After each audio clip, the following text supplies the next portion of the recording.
ರಸ್ತೆ ಚರಂಡಿ ನಿರ್ಮಾಣದಿಂದ ಜನರು ಉದ್ಧಾರ ಆಗ್ತಾರಾ? ಗೃಹ ಸಚಿವರ ಉಡಾಫಿಯ ಪ್ರಶ್ನೆಗೆ ಜನರ ಆಕ್ರೋಶ. ರಾಜ್ಯದಲ್ಲಿರುವ ಸಮಸ್ಯೆಗಳನ್ನ ಮುಚ್ಚಿ ಹಾಕಿ ಗ್ಯಾರಂಟಿಯನ್ನ ಸಮರ್ಥಿಸೋದು ಎಷ್ಟು ಸರಿ? ನಾಳೆಯಿಂದ ಗ್ಯಾರಂಟಿ ನಿಲ್ಲಿಸಿಬಿಡೋಣ ಎಂದ ಜಿ ಪರಮೇಶ್ವರ್ಗೆ ರಾಜ್ಯದ ಜನರ ತರಾಟೆ. ರಾಜ್ಯ ಕಾಂಗ್ರೆಸ್ ಸರ್ಕಾರದ ಅವೈಜ್ಞಾನಿಕ ಗ್ಯಾರಂಟಿ ಯೋಜನೆಗಳ ಅನುಷ್ಠಾನದಿಂದಾಗಿ ಕುಂಠಿತಗೊಂಡಿರುವ ಅಭಿವೃದ್ಧಿ ಕಾರ್ಯಗಳ ಕುರಿತು ವಿಪಕ್ಷಗಳು ಎತ್ತಿರುವ ಪ್ರಶ್ನೆಗಳಿಗೆ ಉತ್ತರ ನೀಡಿರುವ ಗೃಹ ಸಚಿವ ಜಿ ಪರಮೇಶ್ವರ್ ಅವರು ರಸ್ತೆ ಚರಂಡಿ ನಿರ್ಮಾಣದಿಂದ ಜನರು ಉದ್ಧಾರ ಆಗ್ತಾರಾ ಎಂದು ಉಡಾಫಿಯ ಹೇಳಿಕೆಯನ್ನ ನೀಡಿದ್ದಾರೆ.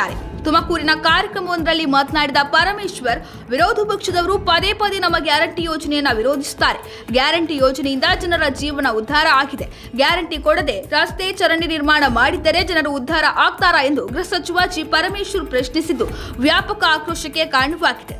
ಯಾರು ಗ್ಯಾರಂಟಿ ಕಾರ್ಯಕ್ರಮವನ್ನ ಟೀಕೆ ಮಾಡುತ್ತಾರೆ, ಈ ಕಾರ್ಯಕ್ರಮವನ್ನ ಯಾರು ಒಪ್ಪುವುದಿಲ್ಲವೋ ಅವರಿಗೆ ಒಂದು ಪ್ರಶ್ನೆ, ಈ ಜನ ಏನಾಗಬೇಕು? ಆಯ್ತಪ್ಪ, ನಾವು ಗ್ಯಾರಂಟಿ ಕೊಡೋದಿಲ್ಲ, ನಾಳೆಯಿಂದ ನಿಲ್ಲಿಸಿ ಬಿಡೋಣ.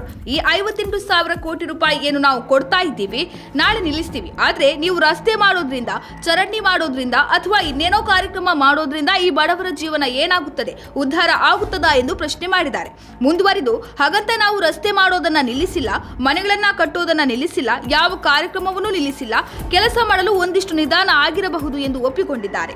ಆದರೆ ಬಹಳ ಮುಖ್ಯವಾಗಿ ಮನುಷ್ಯನ ಜೀವನ ಸಾವಿರಾರು ವರ್ಷದ ಶೋಷಣೆ, ಅದು ಮುಂದುವರಿಯಬಾರದು ಅನ್ನೋದೇ ನಮ್ಮೆಲ್ಲರ ಉದ್ದೇಶ. ಅದಕ್ಕಾಗಿ ಗ್ಯಾರಂಟಿ ಕೊಡುತ್ತೇವೆ ಎಂದು ತಮ್ಮ ಗ್ಯಾರಂಟಿ ಯೋಜನೆಗಳನ್ನ ಮತ್ತು ತಮ್ಮ ಹೇಳಿಕೆಯನ್ನ ನಾಜೂಕಾಗಿಯೇ ಪರಮೇಶ್ವರ್ ಅವರು ಸಮರ್ಥಿಸಿಕೊಂಡಿದ್ದಾರೆ. ಇವರ ಈ ಹೇಳಿಕೆಗಳಿಂದ ಆಕ್ರೋಶಗೊಂಡಿರುವ ಜನ, ನಾವೇನು ಉಚಿತ ಯೋಜನೆಗಳನ್ನ ಕೊಡಿ ಅಂತ ಕೇಳಿದ್ವಾ? ಸರಿಯಾಗಿ ಮೂಲಭೂತ ಸೌಕರ್ಯಗಳನ್ನ ಒದಗಿಸದೇ ಇದ್ದರೆ ಉಚಿತ ಯೋಜನೆಗಳನ್ನ ನೀಡಿಯಾದ್ರೂ ಏನು ಪ್ರಯೋಜನ ಎಂದು ಪ್ರಶ್ನಿಸಿದ್ದಾರೆ. ಇನ್ನೊಬ್ಬ ಸಾಮಾಜಿಕ ಜಾಲತಾಣ ಬಳಕೆದಾರರು, ರಾಜ್ಯದ ಕೆಲವು ಜನರು ಮಾತ್ರ ಗ್ಯಾರಂಟಿ ಯೋಜನೆಯ ಫಲಾನುಭವಿಗಳು, ಇನ್ನುಳಿದವರಿಗೆ ಯಾವ ಯೋಜನೆಯೂ ಸಿಗುತ್ತಿಲ್ಲ. ಹಾಗಿರುವಾಗ ಅಭಿವೃದ್ಧಿ ಕಾರ್ಯಗಳನ್ನು ನಡೆಸದೆ ಒಂದು ಕಣ್ಣಿಗೆ ಬೆಣ್ಣೆ ಮತ್ತೊಂದು ಕಣ್ಣಿಗೆ ಸುಣ್ಣ ನೀಡುತ್ತಿರುವ ರಾಜ್ಯ ಸರ್ಕಾರ ಗ್ಯಾರಂಟಿ ಯೋಜನೆಗಳಿಂದ ಜನರ ಜೀವನ ಉದ್ಧಾರ ಆಗಿದೆ ಅಂತ ಹೇಗೆ ಹೇಳುತ್ತದೆ ಎಂದು ಕೇಳಿದ್ದಾರೆ.